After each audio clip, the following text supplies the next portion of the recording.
Okay, so got a bit of a problem with this toilet. Won't stop running.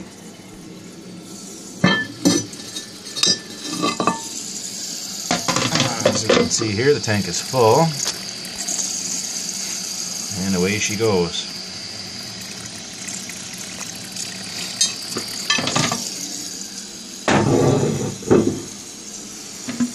Also see in here, continues to run. Looks like we're going to need a new valve because it's leaking. So first things first, I need some parts. So we'll leave this like that.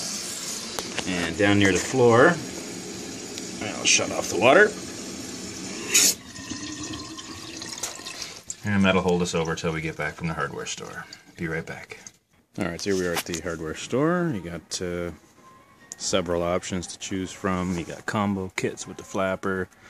But just keep it simple. I think I'm going to grab a couple of these guys.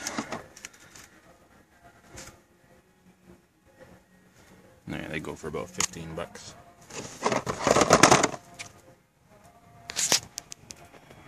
Alright, we're back at home. We got the parts we need. During the installation, excuse me if I'm not using the proper technical terminology. Couple things you want to get before you start. Bucket, something to catch the water in when you unhook the water line. Drips all over the place.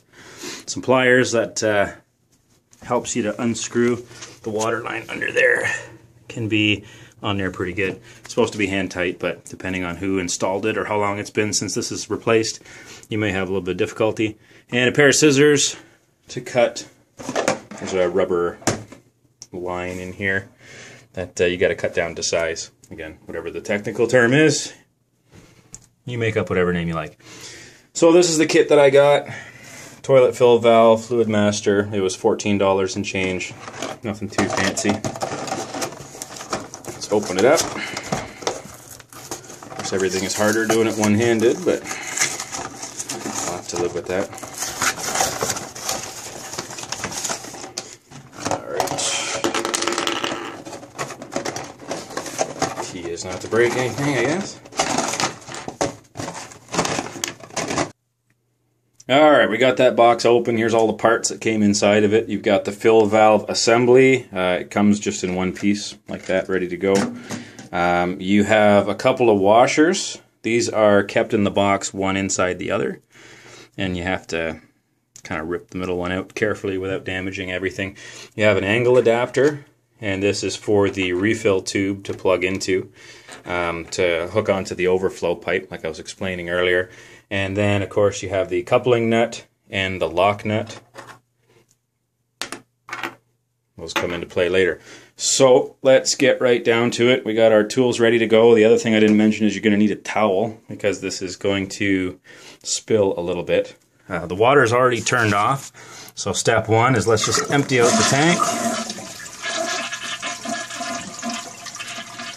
Just hold down the handle until all the water gets out. You're not going to get it all out. You're going to have a little layer down at the bottom, which is why we have the trusty bucket and the towel, because it's kind of messy.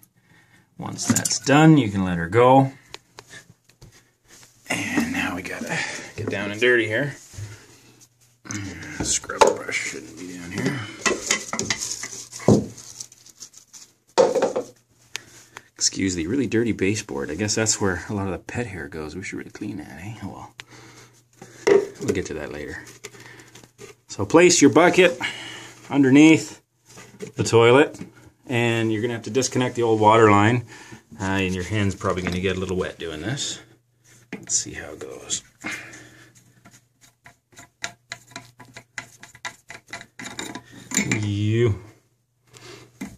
Okay, so now that's down, you'll see there's another locking nut here. These are the ones that are normally on there pretty snug, as they should be, because they keep the water from draining out. So that's when you get your handy dandy pliers to give you a hand. I can't do this one-handed, so give me 1 second. Alright, we're back. I just used the pliers to loosen it up a little bit to get me started. So you can undo the rest by hand. And so far, yeah, there's water. All right. Catch as much of it as you can. I've come to terms with the fact that you're going to get the floor kind of wet. Yeah, let that drain a little bit.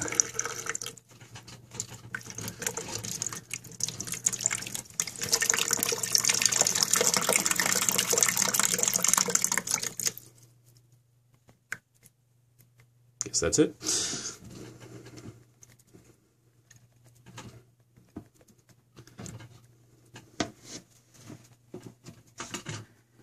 This guy is kind of spinning as I turn this, so you need another hand to hold it in place so you can get that off. So I'll be right back. Okay, got that locking nut off, and man, they don't lie when they name that thing. It was on there pretty good. So this is disconnected. This kind of has an angled pressure fitting on it. I believe that's what this little rubber guy is for. So maybe different water lines have different shapes to them, and you need that.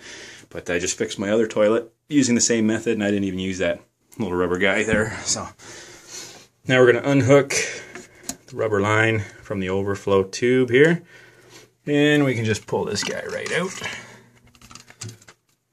Ugh, broken, useless.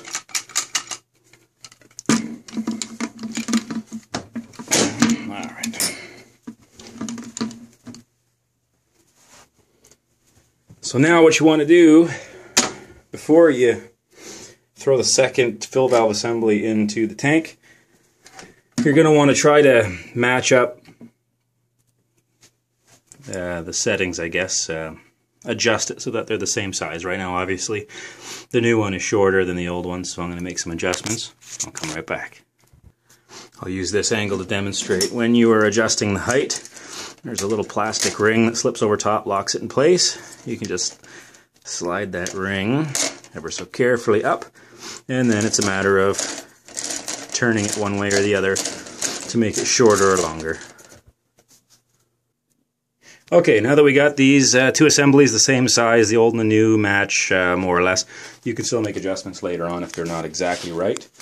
You're going to head on over and grab one of your washers. This guy's going to go on like so onto the threaded bottom of the fill valve assembly. Again, everything's harder with one hand. Move the old one out of the way. So, kind of fiddle with that until it's on.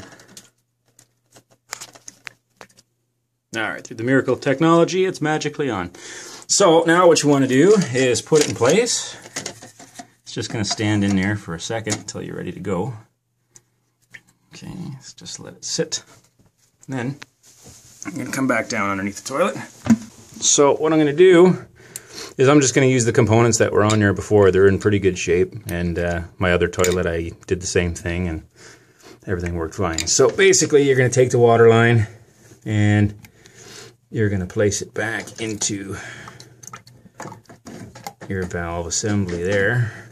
So it's going to kind of sit in there rather awkwardly at first. First step is the lock nut, getting that baby back on. So what I'm going to do is put the phone down and I'm going to thread this back on, but I need my other hand to hold the assembly straight so that I can get a good seal. So stand by. Okay, we got that sucker on there pretty good. Lock nut is back in place here. Tightened it as much as I could with my hand, and I know the instructions say to only keep it hand tight, but I gave it just a little bit of a tug with the pliers just to make sure. Water line is in there. Screw that nut back over top.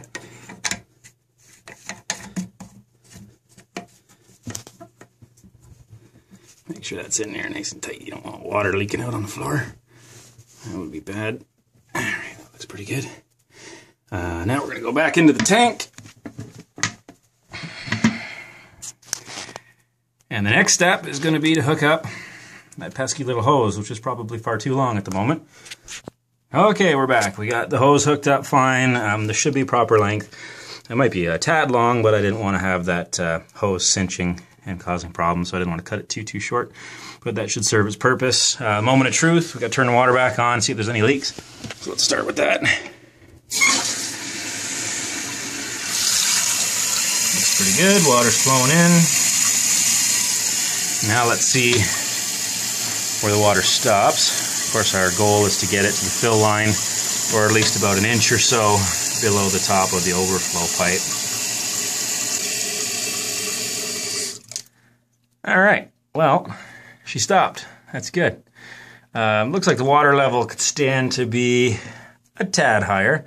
So we'll make an adjustment here. You can see here, this little piece, you can turn it, and depending on the direction you turn it, it will reposition itself, allowing higher or lower water lines. It looks like I got it pretty close to the top, so. All right, made my final adjustments. Let's see what happens.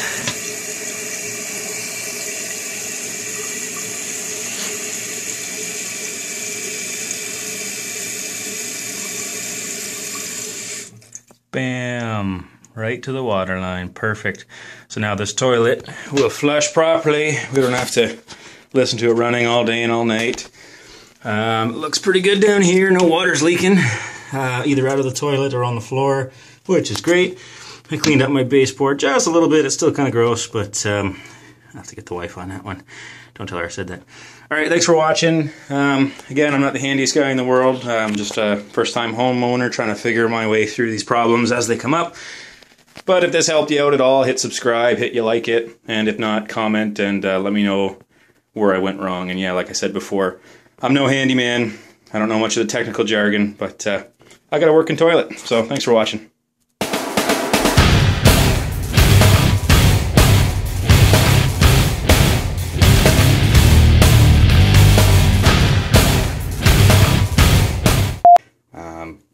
Step one is going to be, we'll be back in a second.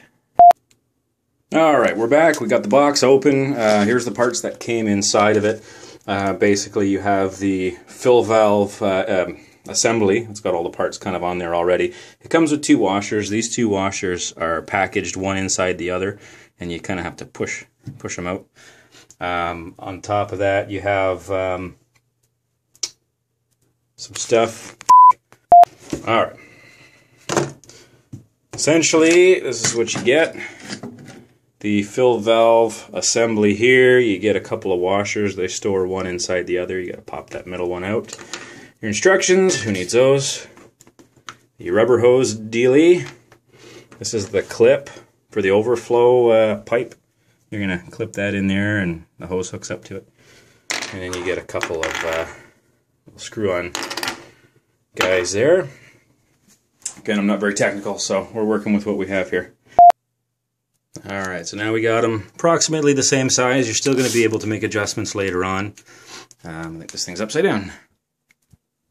Oh, maybe not. So first, I'm going to take this angle adapter and I'm going to clip it in place.